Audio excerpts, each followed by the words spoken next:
let's go back to this. The question was, if people are going into a significant meeting and they perceive it as a pitch, does it influence their behavior? The answer, of course, is yes. If you perceive anything that you're doing in a communication scenario as something that you're pitching, i.e. there's a win or a loss consequence for what you're saying, your behavior is going to change. The question is whether your behavior is going to change in a positive or a negative way.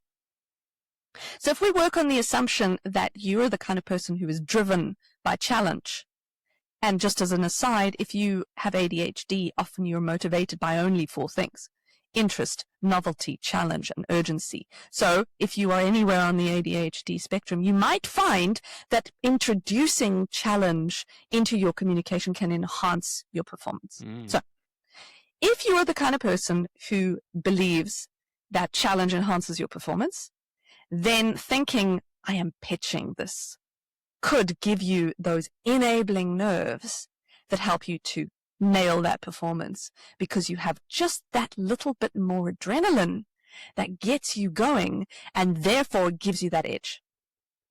However, on the flip side, if you're the kind of person who absolutely crumbles under pressure, and I don't believe the stat, but it's commonly thrown about that 75% of people actually have a fear of public speaking. Yeah. The stat is wildly taken out of context. But the fact of the matter is a lot of people have a fear of public speaking. If you perceive that you're doing a pitch and that the stakes are high and you go into a communication context where there's going to be a win or a loss, then the chances are you're going to make yourself more nervous and your performance will suffer as a result. And what happens then is, instead of having enabling nerves, you get debilitating nerves.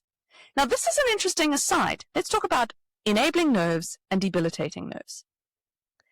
Have you ever had that feeling in the pit of your stomach, which feels like butterflies? Yes. So butterflies can actually be perceived as both positive or negative. And if you are the kind of person who sees the butterflies as an enhancement, you are likely to get enabling nerves. If you see those butterflies as a bad thing, you're likely to get debilitating nerves. And what happens then is you can actually try to fake your brain.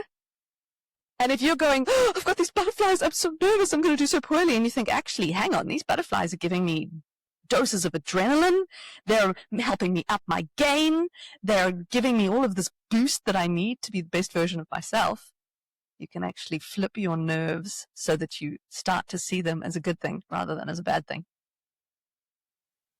It's interesting. I've never heard the phrase enabling nerves. It makes perfect sense, but lots of people come on the show and we talk about how do you calm nerves, how do you get rid of nerves, how, nerves are bad. And I've heard of this flip in mindset to make them feel a little better, at least. But sometimes, by what you're saying, we might not be nervous enough, which is an interesting Absolutely.